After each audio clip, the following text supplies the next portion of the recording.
एक ऐसा वाकया है जो मेरे दिल व दिमाग पर हमेशा के लिए नक्श हो गया। मेरा नाम साइमा है और ये कहानी इस वक्त की है जब मैं एक कॉलेज में अंग्रेजी आदब की उस्ताद थी। सालों की बात है जब मेरी उम्र 32 बरस थी। मैं अपने शाबे में एक जिम्मेदार और मातबर इस्तानी के तौर पर जानी जाती थी। मेरे अंदर एक संजीदा वक़ार था जिसकी वजह से तलबा मुझसे कुदरे फासला रखते मगर गहरा एहतराम भी करते थे। मेरी क्लास में हमेशा आदब का माहौल रहता। सब खामोशी से सुनते, नोट्स बनाते और कभी किसी ने बेअदबी या हद से तजावुज़ करने की जसारत न की। लेकिन एक दिन मौसम ने कुछ ऐसा रंग दिखाया कि मामूल के तमाम धारे बदल गए। सुबह से ही आसमान पर गहरे बादलों का राज था। हल्की हल्की बारिश चल रही थी और हुआ मैं एक अजीब सी सकता तारी थी। छट्टी हुई तो बारिश अचानक मूसलाधार हो गई। तलबा ने जल्दी जल्दी छींटों और बेगों से खुद को बचाते हुए रास्ता बनाना शुरू कर दिया। कॉलेज का वसीहा अहाता देखते वीरान हो गया। मैं स्टाफ रूम की खिड़की से बाहर देख रही थी कि अचानक नजर आया कि एक तालिब इल्म यासर लाइब्रेरी की सीढ़ियों पर खड़ा बारिश को देख रहा है। वो आम तौर पर पढ़ा को खामोश तबे और अपने आप में गम रहने वाला लड़का था। उसके चेहरे पर एक फितरी तमकनत थी जो उसकी उम्र के बेशतर लड़कों से उसे अलग करती थी। मैंने दरवाज़ा खोला और उससे कहा, यासर बारिश के थमने में देर लगेगी, अगर इजाज़त हो तो थोड़ी देर यहीं बैठ जाओ। वो आदब से झुका और बोला, जी मैडम शुक्रिया। हम दोनों स्टाफ रूम के बाहर एक छोटी सी मेज़ के पास बैठ गए। बारिश की बंदों की आवाज़ और हुआ कि सेडी ने एक प्रासरार मौसीकी सी पैदा कर दी थी। थोड़ी देर बाद सर्द हुआ कि झुके आने लगे। मैंने महसूस किया कि यासर कपकपा रहा है। मैंने तजवीज़ दी, चलो गेस्ट रूम चलते हैं, वहाँ कुछ गर्म चाय बना लेंगे और तुम्हें भी ठंड नहीं लगेगी। हम दोनों बारिश में भगोते हुए गेस्ट रूम तक पहुँचे। मैंने दरवाज़ा बंद किया और हीटर ऑन किया।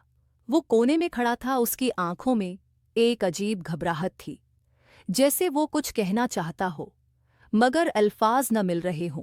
मैंने नरमी से पूछा, सब ठीक तो है न यासर? उसने सिर उठाया। उसकी नज़र में एक ऐसी गहराई थी जो मामूल की नहीं लगती थी। बोला, जी मैडम, बस ये मौसम। मैंने मुस्करा कर कहा, फितरत के बाद लम्हे होते हैं जो बेज़बान होते हैं। वो बोलते नहीं, सिर्फ महसूस करवाते हैं। वो एक लम्हे को खामोश रहा, फिर आहिस्ता से बोला, मैडम मैं आपको हमेशा से बहुत इज्जत देता रहा हूँ, आज से नहीं पहले दिन से। मैंने उसकी आंखों में झांका। वहाँ झूठ नहीं था, न ही कोई चालाकी, सिर्फ खलूस था।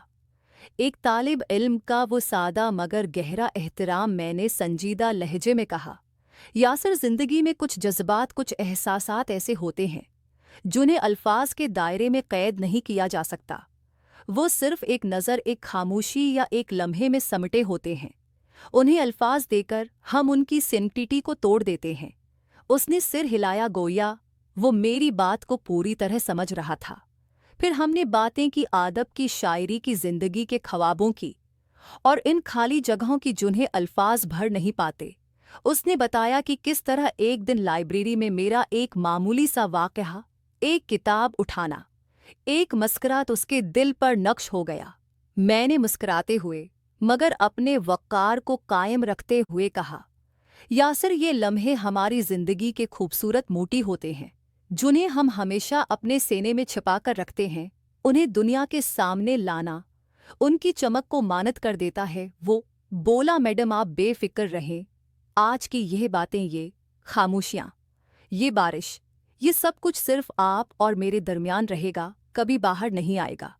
मैंने उसके अल्फाज में सच्चाई महसूस की। मैंने कहा, अच्छा, तो फिर आज के इस लम्हे को एक खूबसूरत याद बनाकर हम अपने दिलों में बंद कर लेते हैं। जब बारिश रखी तो हम दोनों गेस्ट रूम से बाहर निकले। जमीन से उठती हुई मिट्टी की खुशबू पतों पर चमकते हुए कुतरे और साफ होता आसमान, सब कुछ वैसा ही था जैसा हर बार होता है, मगर हमारे अंदर एक उनका ही बात, एक खामोश राज और एक एतमाद की लहर थी जो हमेशा हमेशा के लिए हमारे दिलों में उतर गई। ये वाक़हा मेरे लिए महज़ एक इत्तेफाक नहीं बल्कि एक सबक था एक सबक उनका ही जज्बात का, जो एहतराम, खलूस और आतिमाद की बुनियाद पर हमेशा जिंदा रहते हैं।